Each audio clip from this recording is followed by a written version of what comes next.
Jangan lupa saksikan show gue 5 Sama tanggal 20 Desember 2024 di Balai Sarbini, Jakarta. Tiketnya udah bisa dibeli di motikdong.com. Ada 3 kelas, Platinum, Gold, sama Silver. Cepetan sebelum kehabisan.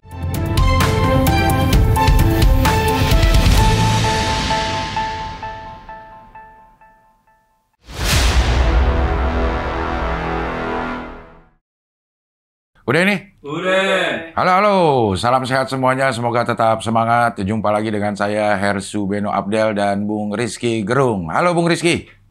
Halo Cing, salam akal sebat. Salam akal sebat. Ini karena Anda menyebutkan salam akal sebat ya, saya juga jadi kepikiran ini. Sebat ini biasanya digunakan untuk orang-orang yang ingin melakukan sesuatu tapi meminta interval waktu. Oke, sebat dulu ya, kita cabut atau sebat dulu baru kita kerja. Ini apakah sebat ini akhirnya menghambat pergerakan dan dinamika kehidupan sehingga segala sesuatu akan tertunda gara-gara sebat? Oke, jadi sebat itu adalah istilah yang memiliki kekuatan filosofis sebetulnya tuh. Jadi ia melambangkan resistensi terhadap finalitas.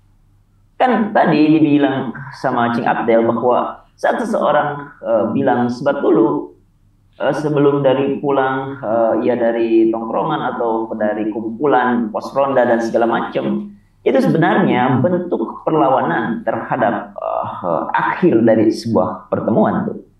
Jadi manusia itu, Cing, pada dasarnya enggan berpisah karena ada semacam kecenderungan untuk memperpanjang momen kebersamaan tuh. Nah, sebat ini hadir menjadi cara manusia untuk menciptakan jeda. Itu dalilnya tuh. Ya, tapi apakah ini akhirnya bisa menunda sesuatu pekerjaan yang harusnya bisa segera diselesaikan, Bung Rizky? Ya, itu justru paradoksnya di situ tuh. Jadi ketika kita substansinya itu ingin berpisah, tetapi ada semacam gangguan terhadap cara kita untuk jelas terhadap waktu, cara kita untuk mengucapkan ketegasan terhadap waktu. Nah, di situ memang terjadi paradoks. Tetapi jika kita ambil positif daripada sebat itu, dia itu salah satu cara mengungkapkan keengganan untuk berpisah. Karena ya perpisahan itu terlalu brutal untuk diucapkan sih.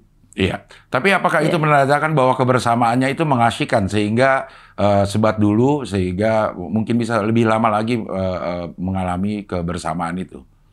Ya, itu poinnya tuh. Jadi ada kebersamaan yang ingin ia repetisi, ada yang ingin ia ciptakan lagi produktivitas. Karena seringkali sebat itu membuat kita terinspirasi lagi untuk menciptakan obrolan-obrolan baru, untuk menciptakan dialektika-dialektika baru, sehingga penundaan itu malah jadi inti dari obrolan.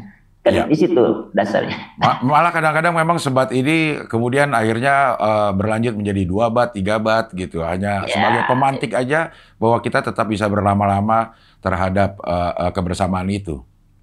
Yes, itu dalilnya tuh. Jadi ada inkonsistensi sebetulnya di dalam kata sebat itu. Kan dari literasinya itu dari Tiongkok sebetulnya, sebat cao. Jadi sebelum sebat, sebelum cao kita sebat dulu. Itu dasarnya, Cing. Anda ngarang ya? Kan cao itu kan dari Tiongkok kan? Cao. Iya cao, cabut ya. Sebat dulu ya, baru cao gitu ya. Iya, sebat cao.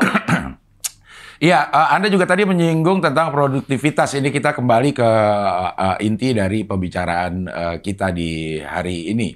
Kita sudah melihat berseliweran berita-berita tentang kabinet merah putih yang dibentuk oleh Presiden Prabowo. Dan ada hal-hal baru di sana, termasuk pos-pos yang baru juga. Bahkan banyak yang bilang bahwa ini kabinet gemuk. Kalau nggak salah, sepengetahuan saya ada 46 menteri dan 48 menteri dan 56 wakil menteri. Apakah ini berdasarkan semata-mata untuk lebih produktif atau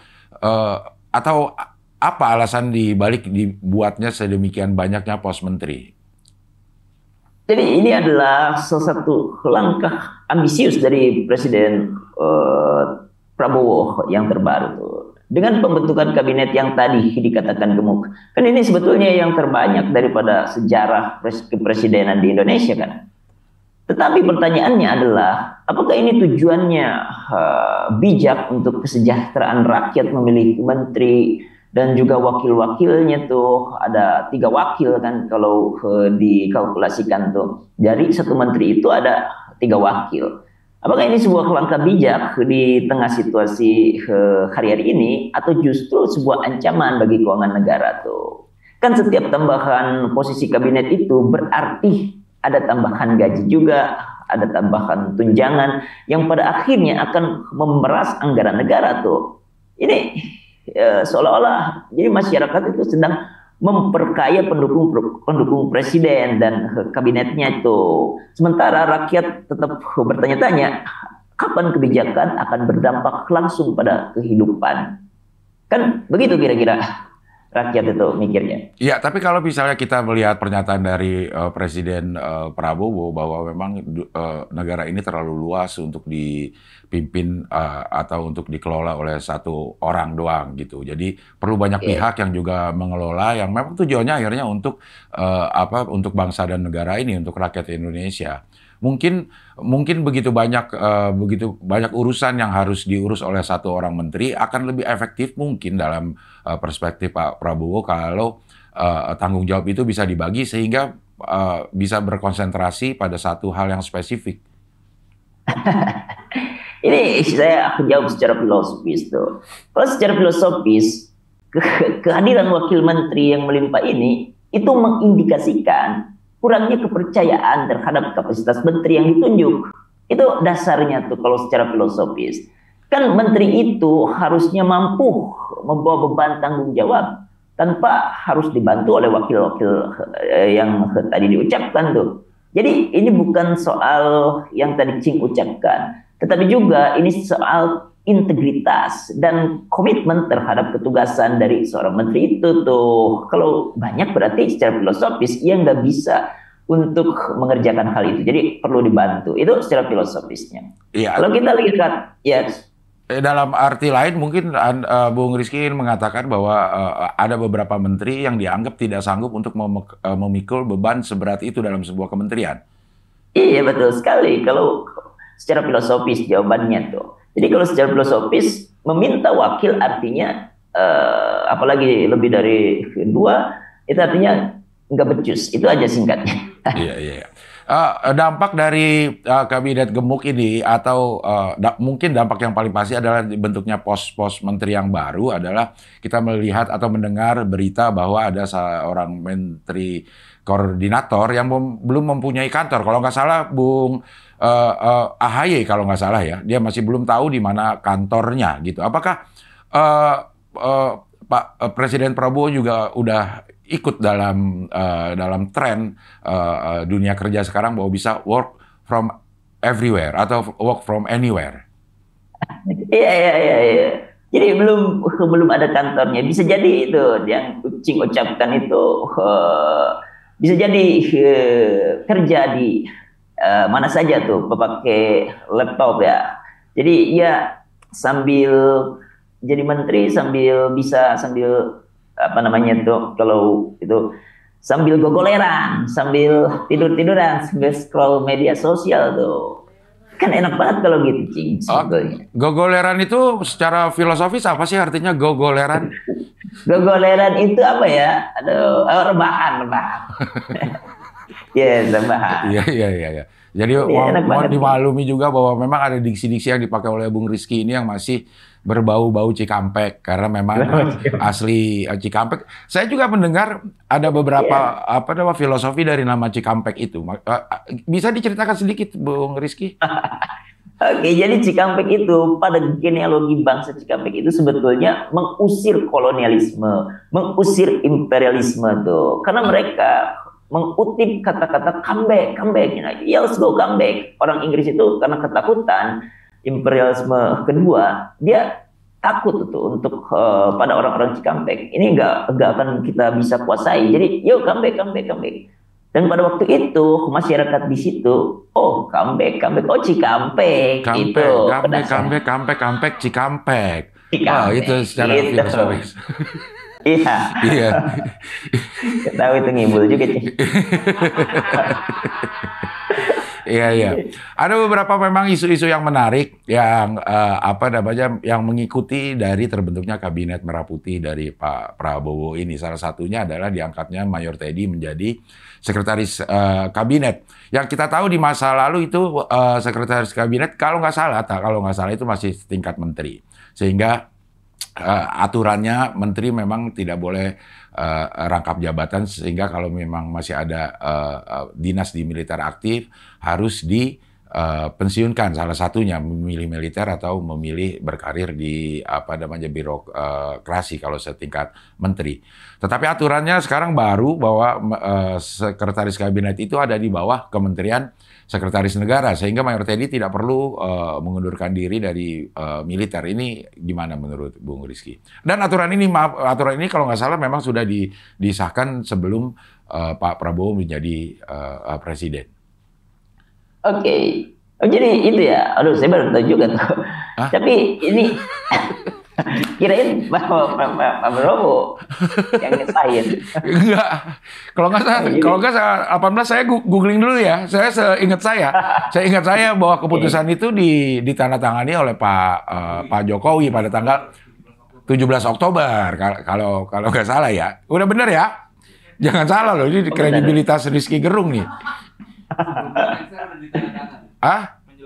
Menjelang lengser, tanggal 17 Oktober, 3 hari menjelang habisnya masa jabatan, ditandatanganilah peraturan ini, sehingga Seskap tidak lagi setara dengan menteri, gitu ya, Man?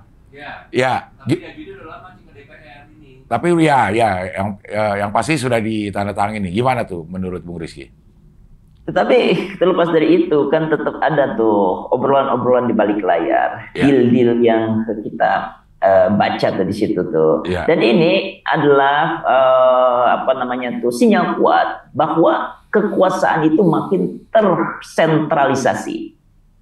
Saya nggak menyangka ini reformasi atau menyuburkan lingkaran dalam kekuasaan. Saya nggak tahu tuh maksudnya ini reformasi atau menyuburkan lingkaran kekuasaan. Karena kan kalau Seskap tapi tetap aktif di TNI, ya secara etis ini justru menodai dan nggak etis tuh. Coba dibayangkan aja kalau kita ambil posisi sipil, berarti kan ada satu kaki di ruangan kabinet, satu kaki di ruangan militer. Jadi ya apa namanya tuh, jadi ngangkang gitu kan. Iya, kakinya di mana aja kan, jadi nggak fokus gitu. Tapi ya kalau kita ingin mencoba mendiskusikan lebih lanjut, memang di militernya masih aktif sebagai anggota militer, tetapi fungsinya sudah tidak ada. Kalau nggak salah, Mayor Teddy sebagai komandan apa gitu ya, komandan apa, dan jabatan itu tidak aktifkan. Jadi Mayor Teddy hanya aktif, masih militer aktif berpangkat mayor, tetapi bertugas di sekretaris kabinet. Gimana tuh menurut Bung Rizky? Ya kalau seperti itu ya tentukan aja salah satu, karena ketika kita fokus terhadap militer kita nggak akan bisa beridealis menjadi masyarakat sipil. Contoh seperti ini kan di Pancasila itu ada yang kedua kemanusiaan yang adil dan beradab, yang ketiga persatuan Indonesia. Coba Mayor Teddy ketika menjadi dua-dua itu suruh memilih daripada keidealisan itu.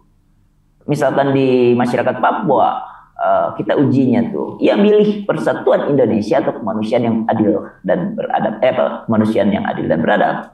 Kan itu menjadi satu yang nggak bisa ditegaskan jika kita masih merangkap menjadi sipil ataupun menjadi militer. Nggak ada ketegasan di situ. Ya, ini yang sering Anda katakan, memang di balik sebuah peraturan. Di balik sebuah peraturan pasti ada deal-deal di belakangnya. Atau pada saat kita melihat peraturan, ada hal-hal etis yang harus kita perhatikan juga. Walaupun secara peraturan ini memang dimungkinkan, begitu Bung Rizky? Yes, tentu aja. Tapi secara etis itu udah nggak ngaco tuh di situ tuh. Tadi aja seperti saya ucapkan, diuji daripada rasa itu. Kalau seorang militer pasti kan apa namanya tuh ya akan memilih prinsip-prinsip daripada kemiliteran. Jika kita menganggap suatu kasus misalkan, nggak bisa tuh jadi ngambil dua seperti itu. Iya. Harus ada tegas. Tapi bukankah memang kita sebagai manusia ya, mungkin ya, saya minta apa namanya nih tinjauan filosofis dari kita. Sebenarnya memang kita sering menunjukkan inkonsistensi kita sebagai manusia bahkan dalam kehidupan sehari-hari. Kita ambil contoh pada saat kita mau masuk mobil, masuk mobil dan berkendara di malam hari. Kita berkendara di malam hari. Itu justru pada saat di dalam mobil kita akan mematikan lampu. Tapi kalau kita sampai rumah, begitu kita masuk ke dalam rumah, kita akan menyalakan lampu.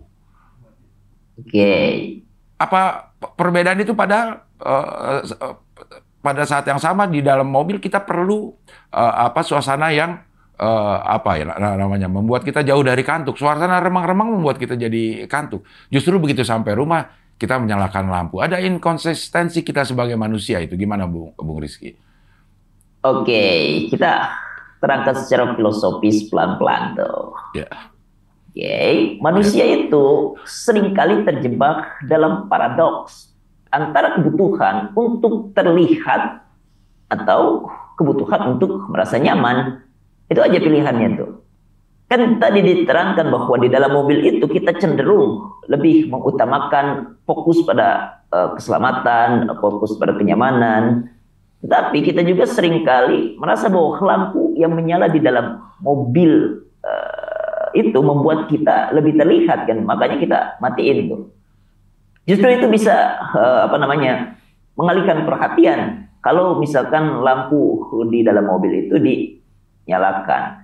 Nah, kalau di rumah kita lebih memilih untuk menciptakan suasana yang tadi Cing ucapkan tuh, suasana hangat, suasana nyaman, di mana lampu itu berfungsi sebagai pencahayaan di ruangan pribadi. Jadi kita selalu terjebak dalam paradoks itu. Tetapi kalau saya ambil satu hal bahwa dalam mobil itu kan malam hari dalam kegelapan ada cahaya sebetulnya yang kita ikuti. Itu cahaya itu menuntun kita, Cing, pada keterangan atau terang benderangnya rumah kan. Maaf Bung Rizky, jangan terlalu begini ntar kejengkang, saya takut dah Bung Rizky. Iya. Itu emang gaya Rocky sebenarnya. Iya. Saya hanya takut Anda kejengkang gitu. Terjadi paradoks. Mirip tapi kejengkang gitu ya. Iya benar juga. Ya silakan dilanjutkan Bung Rizky. Yes. Dalam mobil ketika malam hari itu kita kan filosofisnya mengikuti daripada cahaya yang terang benderang itu kan, sampai menyampaikan diri kita terhadap rumah yang di sana adalah fokus daripada terang benderang. Nah ini adalah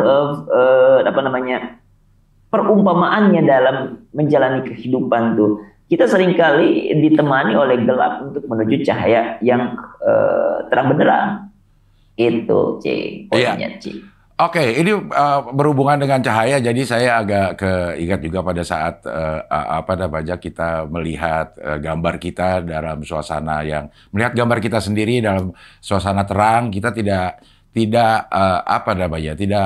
banyak protes. Ya, itulah memang gambaran kita kalau kita melihat rekaman-rekaman kita di video, di handphone atau di laptop segala macam gitu. Tetapi ada perbedaan pada saat kita mendengar suara kita. Terutama kalau kita merekam suara kita di voice note tanpa ada gambar. Itu kita tuh merasa suara kita tuh berbeda dengan apa yang kita dengar selama ini. Apakah itu hal lumrah terjadi atau memang saya aja yang ngerasa seperti itu, Bung Rizky? Ya, kebanyakan jika kita survei dan ada tuh memes yang melakukan peristiwa tersebut. Dan memang mereka merasa bahwa ketika mengucapkan suatu voice note itu, misalkan di aplikasi untuk komunikasi, mereka merasa berbeda tuh suaranya ketika didengarkan. Jadi ini mirip dengan bagaimana kita sering menganggap diri kita itu lebih kompleks, lebih berharga daripada orang lain tuh. Tetapi jadi pengingat bahwa kita memandang diri kita bisa sangat berbeda dari bagaimana kita diterima oleh masyarakat. Itu sebetulnya mengingatkan kita akan kita itu sebetulnya bisa jadi berbeda dipandang oleh masyarakat. Atau mungkin juga bisa diartikan secara filosofis, apa yang kita sampaikan belum tentu diterima sesuai dengan maksud dari tujuan kita menyampaikan hal tersebut. Yes, betul sekali tuh. Karena seringkali keinginan kita untuk dilihat atau menyampaikan dengan cara yang berbeda, tetapi penyampaiannya itu berbeda yang ditangkap oleh orang lain. Iya. Ini mungkin juga ada hubungannya dengan yang disampaikan oleh Prof. Yusril mengenai kasus 98 yang Prof. Yusril menyatakan bahwa itu bukanlah pelanggaran HAM berat. Mungkin ada beda persepsi yang dimasukkan oleh Prof. Yusril atau gimana, Bung Rizky?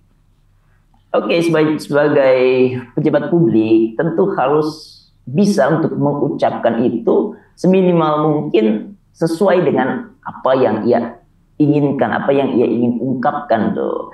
Tetapi kalau saya melihat ini bukan perspektif kita beda pembacaan, tetapi ini adalah dan efek daripada kekuasaan.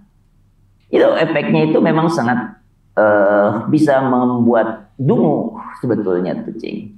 Yeah. Kan tadinya kita tahu bahwa Yusril ini intelektual, cerdas, kritis, terus mampu membaca konteks, tetapi setelah masuk pada lingkaran kekuasaan, logikanya itu tumpul dan mendadak kalau di penyakit di Betawi, mendadak tolol gitu, Cing.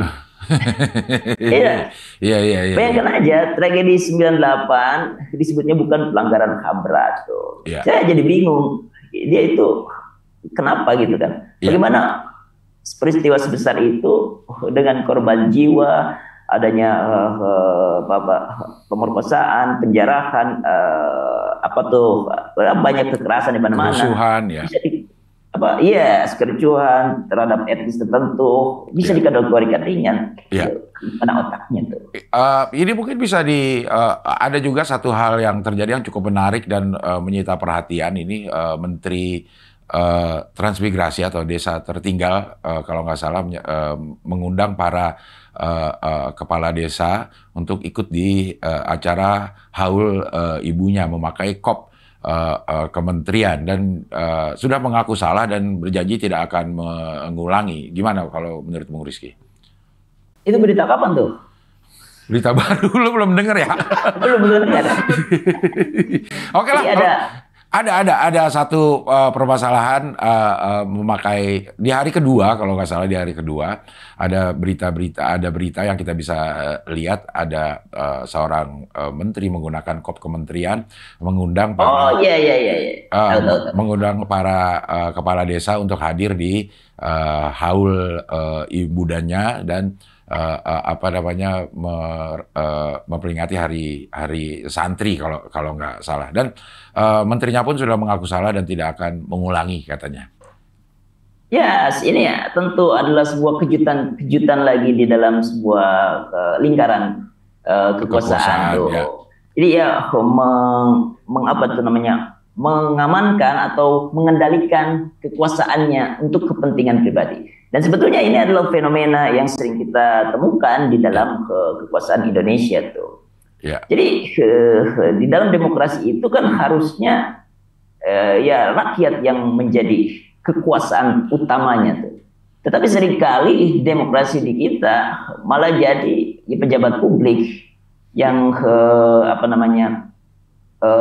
selalu menggunakan kekuasaannya tuh. Ini adalah contoh kecil dan ya kita harus selalu kawal tentang hal ini sebetulnya, Cing, agar supaya ya tidak ada terjadi lagi kewenangan-kewenangan atas kekuasaannya. Iya.